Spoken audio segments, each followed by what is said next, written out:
So Sheikh Jassim, one of the potential buyers of Manchester United, wants to recreate the class of '92 and treble-winning mentality at Old Trafford if he succeeds in buying the club by offering roles to the most famous players from Sir Alex Ferguson's greatest teams. Now, some people might see this as romanticism or nostalgia gone wrong, but the idea behind it is not simply a case of offering Gary Neville the chief executive role or bringing Ole Gunnar Solskjaer back as manager. It's not as basic as that. The idea is that Manchester United over the years, certainly since Sir Alex Ferguson left, have maybe abandoned or neglected their past, their glorious past. You know, that some of the greatest teams in the club's history have come in the last 25 years, but right now, only Darren Fletcher from that group of players is employed by the club on a senior role. He's the technical director, so you've got the greats of the 1999 treble-winning team of the likes of Roy Keane, Peter Schmeichel, Jaap Stam, David Beckham, all these great players with little or no involvement in Manchester United at any level. The same goes for the team which won the European Cup in 2008 with people like Wayne Rooney, Carlos Tevez, Cristiano Ronaldo.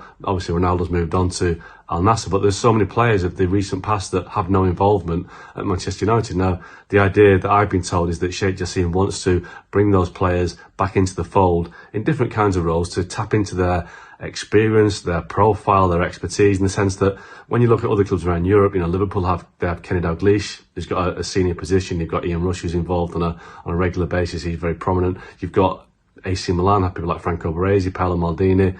Bayern Munich forever have had their senior players from the past, Karl-Heinz Rummenigge, Uli Hoeneß, Hasan Salihamidzic, all involved in key roles. And it's the same at Barcelona, Real Madrid. These great clubs tap into their heritage because it's what they have over other clubs. Now, with respect to Manchester City and Chelsea, they don't have the same depth of tradition and history that the likes of United have. So it seems like United have neglected that past and they're not using it to their greatest advantage. In many ways, it helps to get, you know, sponsorship, I guess, that United have some club ambassadors, but they're very much ceremonial roles. People like Brian Robson, Dennis Irwin, Andy Cole, they're not roles that the likes of Emilio Butragueño would have had at Real Madrid or even Xabi or Chiqui Begiristain at Barcelona.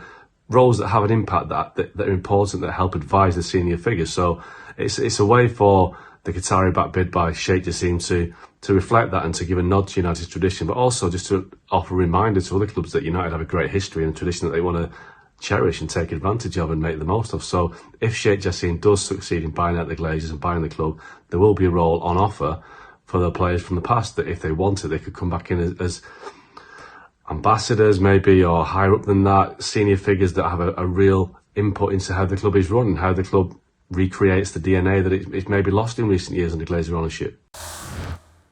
Thanks so much for watching ESPN on YouTube. And for more sports highlights and analysis, be sure to download the ESPN app. And for premium content and live streaming, subscribe to ESPN Plus.